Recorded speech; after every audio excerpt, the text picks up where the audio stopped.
Well, we're hunkered down and it's some 40-mile-an-hour winds and rain, and we're right by the barge marker. So I called co-op ambassador, told him I was here, and he said, "What are you doing out here?" I go, "I had to hunker down. Sorry I'm so close to the channel marker, but it's the best I could do with how low the river is. You can't really get up too close to what's up over that way." So good morning, everybody. So I'm already back here in the cabin. I had to use the toilet this morning and get up and poo in the cold, and that was a little invigorating. So I am awake. Last night was definitely an interesting night with the 30-40 mile an hour winds, and then the storm that we was coming right when we were anchoring. That was fine, but the part that was crazy is the channel marker I was behind down south a little from where I actually is out of place. So apparently a barge must have hit it and towed it or something, and I thought I was safe and off of the channel and behind it, but apparently I was still off of the channel, but just right on the edge of it apparently. And I guess there was a stem dam, or I don't know, some kind of dam under the water, a wall, and it was like 50 feet in front of where we were, and that does not pop up on my mnemonics. And so a barge was coming, and I radioed him just to make sure he saw where I was at, and he did, and that was good. And then he said, wait a second, I think that marker's out of place. Because at first he's like, "You're good, don't worry." And then he's like, "I think that marker's out of place."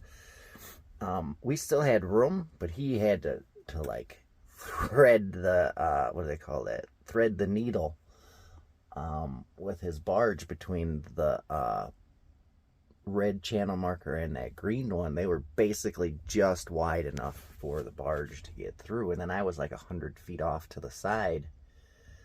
And so then we were talking, and he told me about the dam under the water there in front of me. He said, don't go forward, whatever you do. Back out the same way you came and all that. And I was able to, I had my track on my chart plotter and on Navonics still, so I was able to do that. I just pulled straight forward to where the anchor was, because I knew that was good. And then I pulled him up, and then I put it in reverse and just kind of backed out into the channel. And then he was real nice. He looked on his charts that are a little more updated than ours apparently, and he found an open probably 2 miles north of where we were, and then it had a spot where you could pull over a little closer to the land than back there, so that I would be sheltered from the wind by the thing. And then we were way down there, kind of by where those barges are parked, but like out to the side of them in the channel. And he shone his spotlight, which those spotlights on them barges are amazing, because it lit it up big time over here. And when I was coming up this way, I had my little handheld spotlight, and I couldn't light it up here until I was probably 1,000 feet away, and he was, a 1.5 miles away and lit it up. So we lit it up here so we could tell there were no trees or anything, because I was worried about moving at night. And then with the water being so low, if there were any trees or anything up here that, if I was moving and it was so windy and everything, and I ended up getting in an anchor and then we swing into a tree or something. So he searched the area for me. There were no trees. And then he said, "I hope you have a good night and Godspeed." And I was definitely glad I ran into him. It was Co-op Ambassador, or Coop Ambassador. I think it's Co-op Ambassador. C-O-O-P Ambassador. Coop Ambassador. So if you watch these videos or see this video, thank you very much. Or City of Cassville, if you guys have contact with the other barges, because my radio doesn't go that far, tell them thank you very much from me. It really was helpful. And I'm glad I was able to move up here out of the way so that I wasn't right down there, right next to the channel where all the barges were going, causing them more stress, or me stress, in the middle of the night. And then I'm also very glad he told me about that submerged like stem dam or wall dam. because that was not on my Navonics at all, and I would have had no idea. And when I pulled out of there the next morning, I would have pulled up the anchor and then went forward and did a big circle out, and I would have nailed it. So when I come out of my anchorage and head back into the channel, I always go real slow, just in case, like 1 or 2 miles an hour. So it'll be like when we went into that marina, we don't bam hit anything. It would always just be like a little whoop, you know, because we don't want to break the boat. But it would have definitely been a rude awakening in the morning to be like, all right, we're on our way, what is this? So again, thank you very much, Co-op Ambassador. I appreciate it. And it really shows how valuable it is having these radios and the AIS and calling ahead and letting those barges know where you're at, and just being cordial and friendly with them. And then they have the same, what would the word be? Sorry, I'm still trying to wake up. They have the same attitude and cordial interactions with you that you give them. So, and they can tell that you're not, you know, just an asshole or a maniac out here or anything like that. They can tell you're just trying to make it by and do the best you can, just like they're doing. So, yeah, today's big thing is the next 350 miles, there is nowhere to get into a marina for fuel. And we burn about, we're getting like 7 miles a gallon now. I think I got to clean the spark plugs out. They're getting a little fouled up. Or just the gas wasn't as good a quality in some of these places. And we also have the big headwind, so that could make a big difference. Today we're going to have winds 30 to 40 miles an hour, maybe possible 45 mile an hour gusts. So we'll definitely be throwing that keel down. The only real obstacle with the wind, I think, will be going through the lock and dam, because you got to make sure you're right up there on the wall and, you know, you squeeze her in and you're not moving. But when we go through the lock and dam, it appears from my windy app and the radar and everything that it should be kind of a wind from our starboard side, so that shouldn't be too bad. It's bad when it's from the back or the front, because then it pulls the back or the front away from the wall when you're sitting there. But if it's from the side, especially the side pushing you into the wall, which it should be today, that makes it a little easier, actually, because then your bumpers just sit there and you just kind of hold the ropes and you're good to go. So, time to head on deck. This trip's getting to be a little more epic than I thought, with all these trying to coordinate gas in this now, and the river being so low. But we'll push on. Perseverance, resilience, and sheer stubborn-headed determination is going to get us through this. I was telling my buddy, even if I have to get a team of mules and pull this thing down through the mud to get down there to where he's at in Mobile Bay, Alabama, I will. We are not quitting this journey just because of these small little setbacks. We're going to make it through this, and we will prevail. All right, we are on deck. So here we are. We're up over probably 100 yards from the channel marker, which is what I prefer to be, either 100 yards or more, not 100 feet like we were before. We were anchored down. Let's see if I can see it. Let's see. Not that. Yeah, that one. Behind that. And as you can see, just south of it, there are some more markers, but they're over farther to the right side of the camera. That one was supposed to be over probably, because here's the red channel marker there, and then you can see that one, and they're super close together compared to what they should be. And that one should be over probably to the right, maybe 100 feet or so, maybe 150, 200 feet. So because of that, that's why I was a little off on where I thought I was on my chart, because I was going by lining that up and everything. So you got to be careful and pay attention. Looks like these two are real close together too, so I don't know if they've moved as well. But the co-op ambassador said on his chart this was a good spot to be. I'm out of the way, it's safe.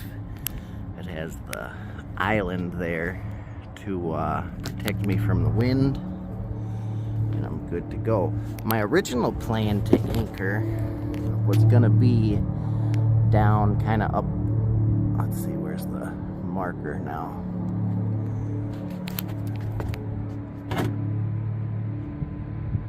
Alright, so that's where that is. My original plan is I was going to try to anchor over by the shore there, but when I was going, I was only able to get maybe 100 feet in, kind of right where the middle of the camera is, and then it went from like 10 feet, 10 feet, 10 feet, all of a sudden it was like 6. And after running aground the other day, I was taking no chances of getting any closer to shore there. And I'm not positive if it was that dam wall thing that I was seeing, like the beginning of it starting to, because I'm sure it's not just 10 feet, bam, wall. I bet you there's a little bit of like a incline and decline on each side, like the mud and stuff. So I'm guessing I was real close to it, and I got lucky that we didn't hit it. But because of that and the low water levels, and now that I'm a little more weary of running aground, because I realized I had Boat US, and Boat US has unlimited towing, and I thought, okay, I'll be good. But on this stretch of the river, the only places they have are kind of north of Davenport, kind of where we were anchored, where that fire department came out, and Alton, Illinois. And it's the unlimited towing, so they'll come however far I need, I think. But they were saying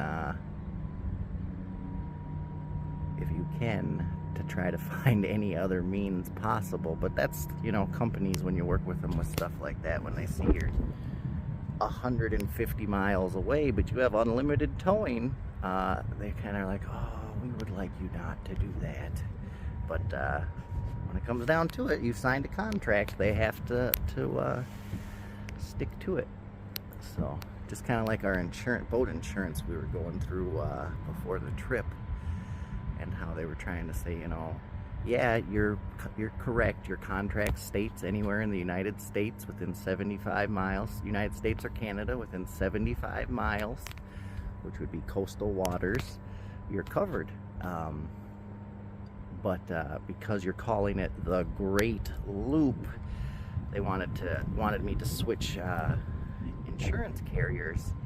And the thing that really tipped me off that they couldn't do anything at first was when they were like, will you please sign this paper taking your boat off of your insurance policy? Because if they could have and wanted to just kick me off at the time, they would have said, if you go on this trip, we'll kick you off. And that's not what ended up happening. In the state of Minnesota, I actually have my boat insurance onto my house insurance, the way it worked with auto owners.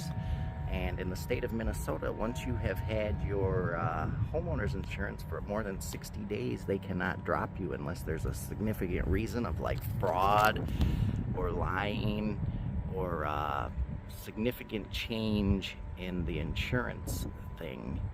And I think that's what auto owners was trying to say that this was that this changes the exposure of everything, and it's more than they would like to have.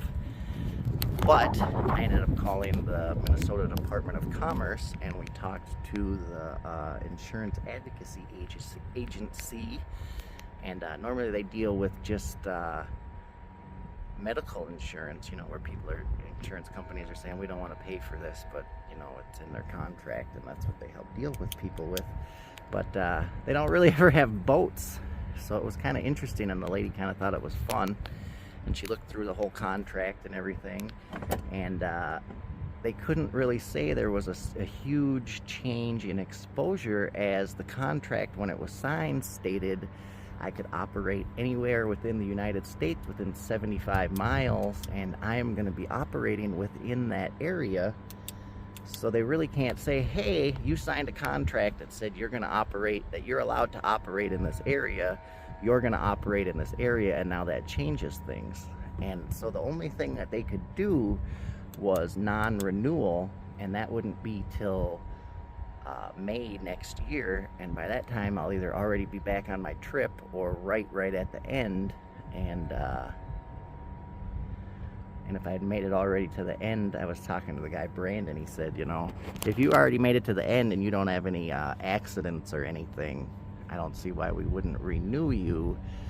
But he was still pushing, you know, if you would like to change, we'd really appreciate it. And that would have made a big difference if I had to change, because if I had to change insurance companies, my insurance agent,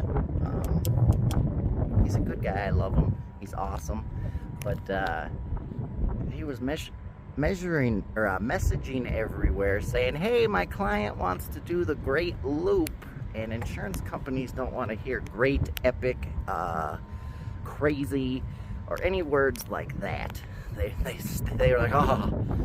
So by him doing, I know he was just trying to help out, and I'm not positive if he thought that, like, I don't think he knew I knew about boats as much as I do, and I think he maybe thought that my dad died, and then I was just like, I'm going on a boat trip, and winging it, and I had no idea what I was doing. So I don't know if he was kind of trying to help me, keep me safe, by trying to not get insurance for me in the most helpful way that, like, an insurance agent is supposed to do. Because even with the auto owner's part, after he told me originally, because I asked him originally, I'm like, so in the contract it states this, so I should be good, correct? And he's like, okay, well, we'll email just to check.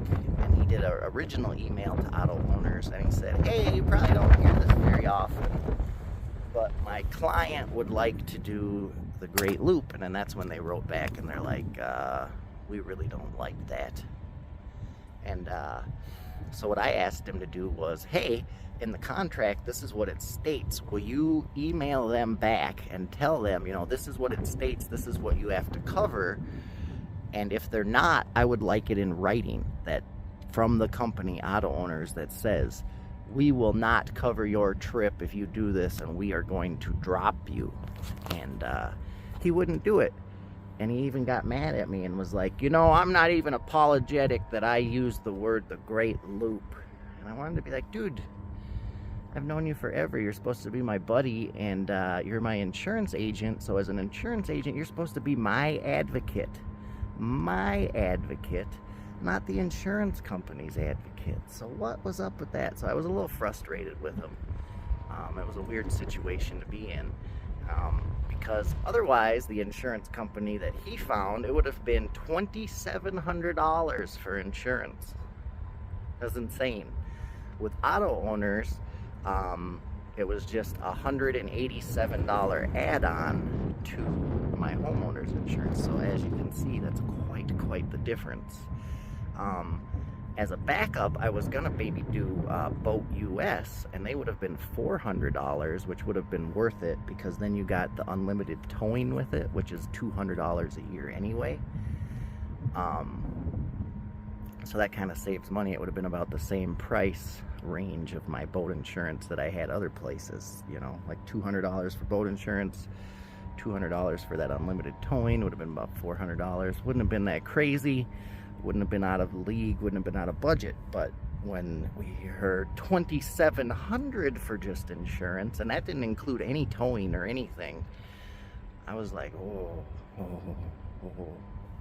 So I'm glad I was able to negotiate and call up that Minnesota Department of Commerce, and she was able to check over the whole contract and help me out, because that saved a lot of money, and then that money I can use for more boat projects, more things for the boat, and to better improve the boat, instead of just some insurance that I'm probably never ever gonna use.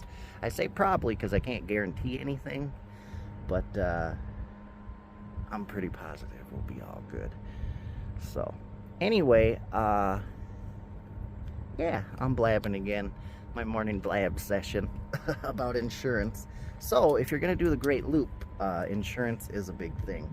I know there is another boat that is doing this, SV Jaden Marie, and they were not able to get insurance at all. Nobody would cover them, so that kind of sucks. Oh, the Boat US insurance. That was going to be my backup plan, and they go through Geico, and I got everything all filled out and signed up, filled up, and at the very end, when you put in your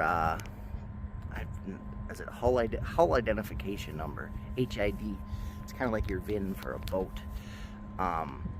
We got that all in, and the guy goes, "Oh, I'm sorry, your boat is 42 years old because it's 1980.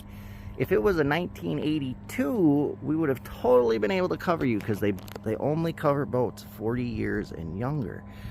So that was like 3 or 4 days before we left on the trip, that because I was going to switch from auto owners because I didn't really talk to the Department of Commerce yet at that point, and I was thinking I don't want to have them drop my house insurance and all this stuff as well while I'm gone. That would have been horrible and stressful. So they were going to intimidate me into switching. But I'm glad I got to call the insurance advocacy office at the Minnesota Department of Commerce. And then I was able to call and talk to Brandon at Auto Owners, and we were able to get everything figured out. And we are good to go now. Yeah, so just some things to think about and consider when you're doing a trip like this, is the boat insurance can be a little tricky. And when you're getting insurance, try to use geographical terms. That was something too. Brandon, the guy from Auto Owners, his first message back to me, because I ended up having to try to get a hold of Auto Owners because Owen would not do it for me, my insurance agent. He basically just said, "Sorry, this is what they said." And I went, "Well, that's not how life works with contract law." So I had to try to get a hold of Auto Owners. And on their webpage, you can't just contact them yourself. So it says you got to go through an agent and all of that. And so I was like, what am I going to do? I can't even get a hold of these people to ask them, you know, what's up with this? You know, we have a signed contract. And luckily, I was able to. I don't know if it was because I was talking about boat insurance and the way Facebook is and stuff. I swear they listen to what you're talking about, and then they throw ads up based on what you're talking about. And what happened was boat owners auto insurance, or auto owners boat insurance, ended up popping up on my Facebook wall. And they were saying auto owners is amazing, have coverage within 75 miles of the US and Canada. And so I left a comment saying, well, that's interesting because my insurance agent said that it does not cover that. And luckily, they wrote back, well, I'm sorry to hear that because yes, we do. And so I left him my number. And then that was when Brandon, the underwriter at Auto Owners, originally called me. And that was about the funniest email or voicemail I've ever had in my life, because he basically called and said, "You're correct, the contract covers you, but if we know about it, we'd really like you not to be on our insurance." And then he said, it's like word for word, he goes, "A better thing to have done would have been to have your insurance agent ask about geographical locations, like, are you covered within this location? Not have to said, is my client covered if he does the quote-unquote Great Loop?" And he even said quote-unquote, so I thought that was funny. And so it was really weird because it was basically a voicemail from an insurance company saying, "You're covered if we didn't know about it, but if we knew about it, we wouldn't want to cover you." And that is just crazy, because insurance companies are supposed to want to know everything, and if you don't tell them things, that's when you end up getting in trouble. So it was just crazy. And so that was kind of the start of it. And with that voicemail, I knew, like in my head, my gears started going. nah, this isn't what he's saying, because if it's what he was saying, they would have just did it. People don't try to bluff you, and if they can do things. If the company could drop me, if I did the trip, they would have went, we're dropping you for doing this trip. And that's what would have happened. But because how he was like, yeah, you know, if we didn't know about it, you were in a geographical location, you know, you would have been okay and all of that. It just made me start thinking.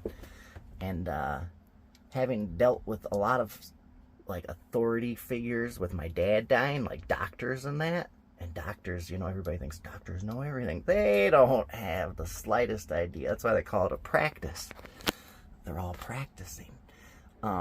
So I would get into it with doctors and go, no, this is what it is. And they would go, no, this is what it is. I know. No, latest medical journals and stuff I read all the time.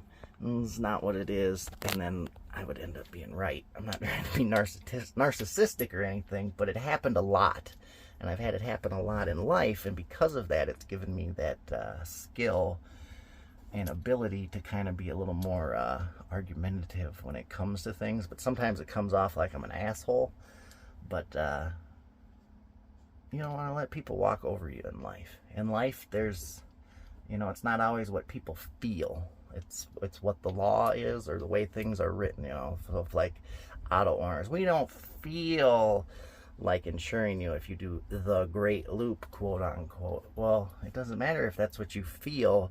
You have a signed contract that says I am covered within this area for till the contract is over, and you have to abide by that and, you know, put up your part of the contract. I fulfilled my part. I paid my part. That was my part of the contract, you know, pay your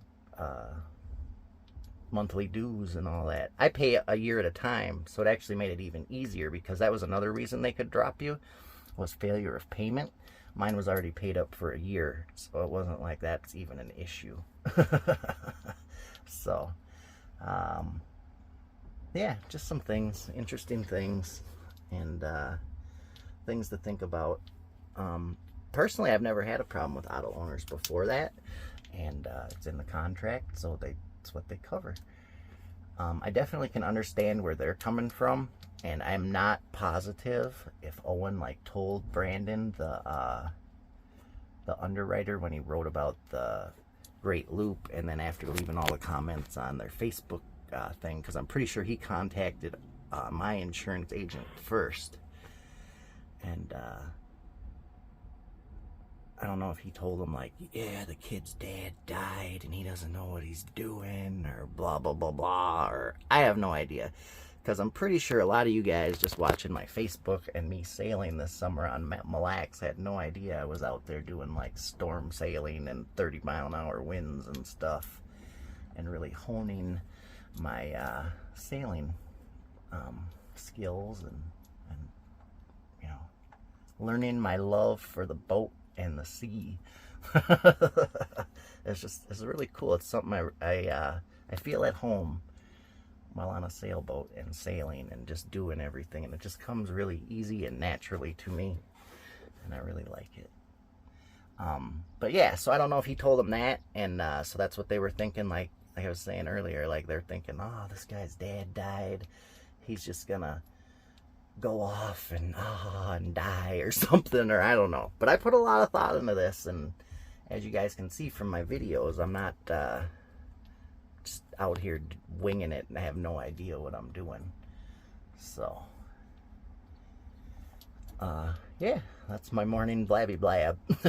So we better go weigh anchor here and get moving, because we got to meet this guy with the duck boat down by Fort Madison so we can ferry our fuel and stuff back and forth. He's gonna also help me fill up my water, because when we went aground there in Clinton, the first thing I did is I started to empty my water, you know, get as much weight out of the boat as you can so you can try to get off. And I ended up dumping all my water except one 5-gallon jug, because you never want to dump all your water. You want to have 5 gallons, you know, safety, and that would give me a week of water. And I'm on the river, so I figured it was okay. If I was like out in the Gulf of Mexico or something, I wouldn't have dumped the water. Anyway, so let's go weigh anchor. We have about 6 miles to lock and dam number 18. And then I believe it's about another 12 miles to Fort Madison. I could be off on that. I haven't really looked at the exact mileage. I looked last night before I went to bed, and those are the rough numbers. And I just want to say that so nobody in the comments or in the video is like, he's way off, what is he talking about? Because I do get those comments, and I'm trying to be as informative and accurate as I possibly can be in these videos. Alright, there we have the Jason W. Weiberg. So we're going to let her pass before I start making my way south. And then I'm guessing by the lock and dam we'll end up having to wait for her to go through. So we'll anchor there for a little bit. Today it looks like there's a lot more barge traffic in this little stretch of the river. So that's good for the barges. They got to get this stuff moving as much as they can with these low water levels. So I was talking to the, I believe it's the captain of the city of Cassville, and he did confirm that these front poles that stick down on the barges there, that's their sounders, so that they're able to see their depth. And then I asked him about like what happens when the big barges run into like the trees and stuff on the river. And he said that sometimes if they're big enough, they can get caught up in the screws, which are the propellers for people out there that are not nautical. And sometimes they'll stall the engine, but most of the time they just make a big loud BAM! And kind of, you go, whoa, and then you just move on with your day. So it was something I kind of always wondered, like what happened when they hit them and stuff. And then like the big logs in the front, most of the time he was saying they'll just push them down into the mud, or they'll get chopped up. It's definitely cool, these barges and how they operate on the Mississippi. I never really knew much about them before, other than that there were barges on the river. But after being out here and interacting with them a lot, I have a whole new respect for their job. It's not easy trying to move a boat in high winds. Your front likes to move and stuff. So to do that with these big barges out here in these water levels and stuff, it's pretty amazing what they do. I guess another question I have is I don't know if they have bow thrusters. Like on the barges, is there a way that they have the ability to put, is there like a control unit that goes up in the front of the barges so it's easier to turn? Or is all of your controls back from the towboat? And that's another question. Why do they call them towboats when they push? I guess push boat wouldn't sound as cool as towboat. But it was just something I was kind of wondering when I was looking at the AIS. It all says towing vessel. And then I've also seen MV. So I was wondering what that stood for. Like with us on our AIS, it'll say SV, which is sailing vessel. And then like the motorboats, they're pleasure boats. It pops up as, which I always think is funny. So I was kind of wondering what does MV stand for, because it's not like towing vehicle, moving vehicle, or it'd be vessel, so like sailing vessel wouldn't be vehicle, so it'd be is it marine vessel maybe? I don't know. I look forward to hearing in the comments or in a text from the captain of City of Cassville. It's kind of cool to have that real-time feedback. I've talked to a few other barge captains and given them my channel, but we haven't heard from them at all yet. So it'd be kind of cool to get some input from them as well. The more eyes and ears you have out on the river, the better right now, especially with the low water levels. So getting down here to Fort Madison, I'm going to be very happy that that guy is going to come out in a duck boat, hopefully.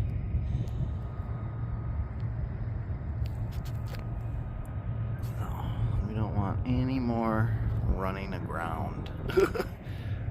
That was not fun. It was stressful. In my head, I just imagined that boat that I saw like in the beginning of the morning that was up on its side. And especially with the wind and everything, how it was pushing me in the marina there. How I had come in to go into the slip and like the keel must have touched, because that's the lowest part. I thought it was the front nose of the boat, but that said 1.9 feet of water. So, and the depth sounder is all the way forward as I could get it, because I figure that's what's going to hit something first, so you want to know right what the depth is there, not something back farther. And by having it way up in the front there, it's ahead of the keel, so that you would know before the keel gets there what the depth is what my kind of thought process was. So when it said 1.9 feet, I'm guessing that that was still floating. It was up in the water, and that's how it was having a reading, and it didn't just say 0, like if it was sitting on the mud. And then the very front of the keel must have kind of went in, and then the wind pushed the front end sideways, and then we kind of went sideways to the full, like the whole keel and the side of we were sitting there. But what can happen is the wind can push you more, and the more you come up out of the water, the boat can tip over. So that was what a concern was, and luckily that didn't happen. What I was able to do before the fire department got there, and then the other guy in the other boat who actually kind of really helped, is I was up there and I was throwing the anchor off to the port side out like 5 feet, and I was pulling the boat sideways so the bow was into the wind, and we weren't sideways getting pushed up more and more and more. If anything, it would have been the back that would have went more into it, but it didn't, because it must have been like a little hump, and in the middle the keel was sitting on it, because the rudder never either touched. And I want to say the rudder is pretty close to the same depth as the keel. So it's a good thing we do have that rudder, because I know they have upgraded rudders you can get for these boats that are like blue water, like serious racing, sailing racing rudders, and they go down like another foot from where the keel is, so then you'd have 3.5 feet. But they also have pop-up rudders too, which would kind of be cool if you had one of those like blue water racing ones that was longer, and then it pops up if you need to, so you don't have to worry about breaking it, or if you want to get it closer to shore. So anyway, so I'm gonna let that barge get by. I forgot what I was kind of blabbing about. I got so much going on in my mind now, especially trying to figure out this gas situation. I had not anticipated historic low water levels like this. I thought with the swing keel and having 2.5 feet clearance, we would be good. With anything we would run into, and expecting to get into marinas with like 1.5 feet of water, or if anything, no water. But you can see over here on the shore how low it is. How low it is. Alright everybody, just watching the weather and everything, and with the winds, we're getting some 40-45 mile an hour gusts. Next time we get a good one, I'll try and get it on camera here.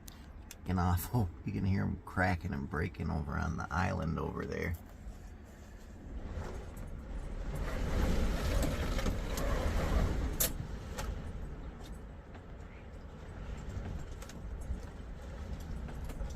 So I have decided, weather and the radar and what's coming up ahead, that I think I'm going to just stay here at anchor and maybe take a nap, get some boat projects done maybe. I have to lash those boards up to the stanchion and just do some cleaning up around here. And then tonight, sorry, I apologize about that. Tonight it's supposed to be super calm, like 4 mile an hour winds and beautiful out. It'll be a little chilly, but we can handle the cold. Going down the river in this kind of wind isn't bad, but the thing is that I'm worried about is going through the lock and dam and trying to hold the two lines. with these gusts and ended up getting turned sideways or something, which I don't want to do. So I think it'll just be a little bit easier and less stressful.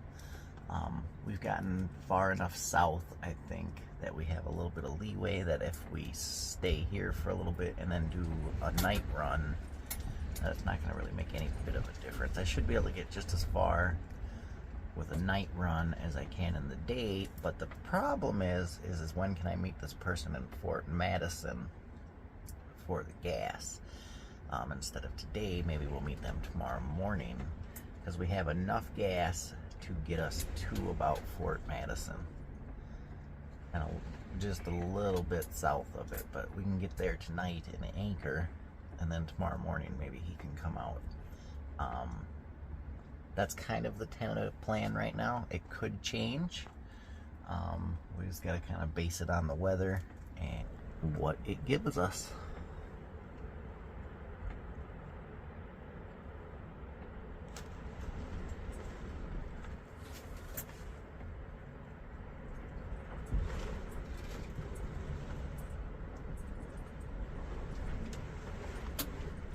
Hoping I'd catch a big gust here on camera for you guys. I pulled back the bimini tarp thing there and kind of tied it up so that didn't get all shredded or anything either with the wind.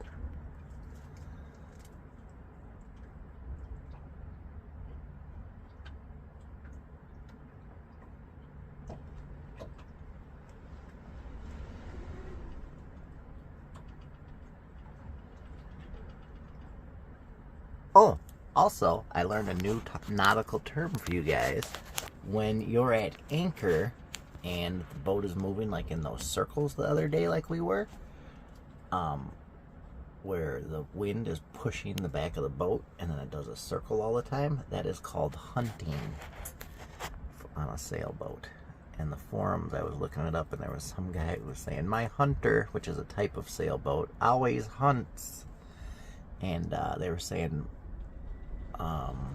there are different techniques to do it. One guy was saying to, if it's not bad conditions, you can anchor from the stern, and then that kind of helps. But if it's bad conditions, you don't want that, because you don't want waves coming up over the rear of your boat. I'm trying to think, what was the other one? A bridle up in the front between the two cleats was something somebody was trying to say. And if you have an all chain anchor instead of one with rope and chain, it kind of helps as well, that weight. And that was about all that I can remember that I've read so far to help it. If anybody in the comments or out there in YouTube land knows a good way to help your boat from hunting when at anchor, let me know in the comments below. I'd love to hear it. I can take all the tips I can. You can never learn too much. Get a little footage of the boat here when I'm at anchor.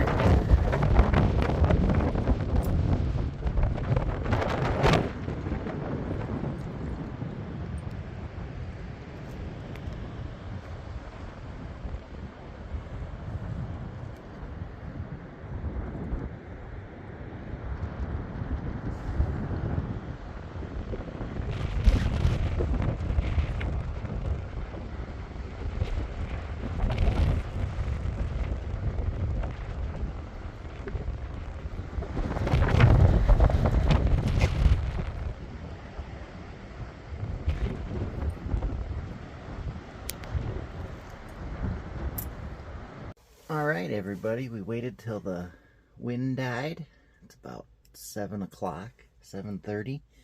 So we're going to make it down to lock and dam number 18 is the plan. And try to anchor outside of Burlington. And there's somebody that we will be able to meet there to fill up all of our gas cans. And I'm going to get 2 extra ones, I think, at the Walmart there. And then we won't have to worry about gas at all anymore till Alton, Illinois. And then once we get there, we'll get the mast up. We'll fill up with gas again, and then we should be good to pass St. Louis. And after that, we'll go to, I think it's Cape Girardeau, or Girardeau.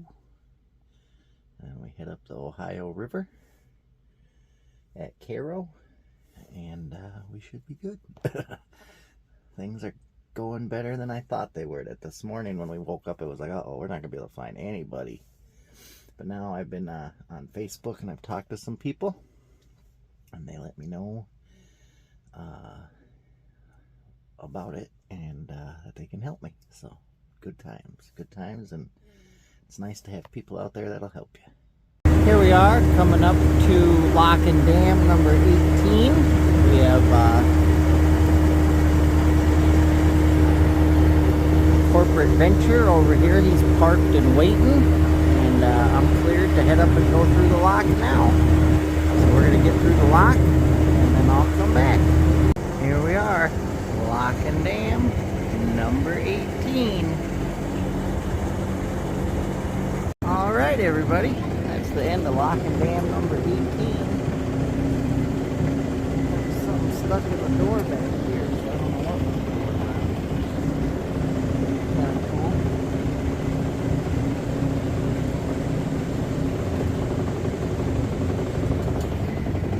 So we just gotta wait for our whistle, and then we'll head on out. Burlington should only be about another mile or two, I believe. I'll have to look on the Navonics once we get out of the Lock and Dam here, but I believe it's only another mile or two, so won't be bad at all.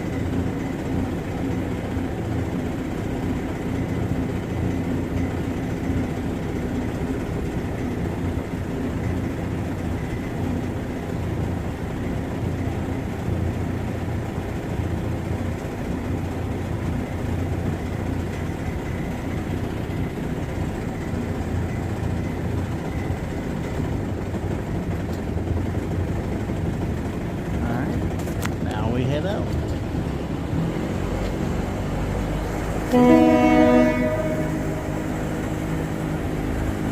This one has a green light up there. They changed the light up there green before they did the horn.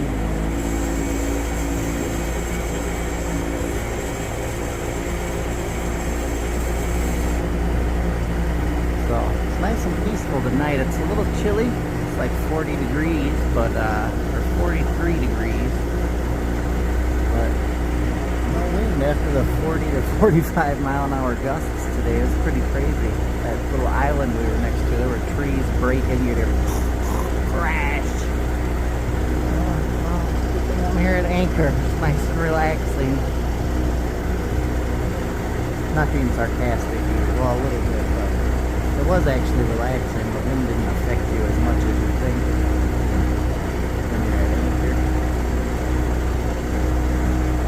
Alright everybody, that'll be the end of the night. We're about 2 miles from Burlington. We're anchored in about 8 feet of water. We're off the channel about 300 feet. So I'm running the engine fan before we close up everything. And we're in here after running the motor. And we're going to call it a night.